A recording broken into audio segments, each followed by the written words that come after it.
یو خان ویل چې له ژونده ډېر تنګ شوی وم، هېڅ شي خوند نه راکوه، سره له دې چې هر څه مې درلودل.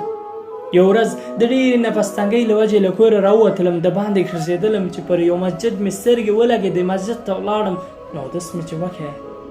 په داسې حال کې چې زما هېڅ نیت هم مسجد طرف ته نه وه، خو بیا هم لکه لاسي لاس چې یو چا مسجد خوا ته ورپورې وهله.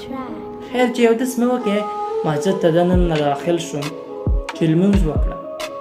ګورم چې په مسجد کې یو ځوان ناست دی، ژاړي او الله جل جلاله ته یې لاس پورته کړی او وایي یا الله یا الله، نن مې د پور پوره کېدو اخرنۍ نیټه ده، هغه یې راڅخه غواړي او زه هېڅ شی نه لرم، یا الله ته زما مرسته وکړي، یا الله ته مې دا پور را خلاص کړي. خان وایي چې زما ډېر زړه پرې وسوځېدی، نو ورنږدې شولم او تر سلام وروسته مې جیب ته لاس کړ، پر ده چې څومره پور باندې وه تر هغه مې 2 چنده پیسې ورکړې. کله چې ما ته دا پیسې ورکړې نو د زړه ټول غمونه مې لرې شوه، داسې شولم لکه چې زه پر دنیا تر ټولو خوشحاله سړی اوسم. تر پیسې وروسته مې هغه ځوان ته خپل د ادرس یو کارډ ورکړ. ما ویل چې که د پیسې بیا په کار شوې زما پر دې ادرس کور ته راشه.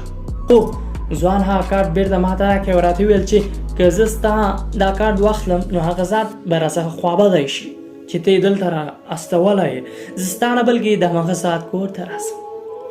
ګوره ګرانه، هر څه چې غواړې له الله تعالی څخه یې غواړه، حتما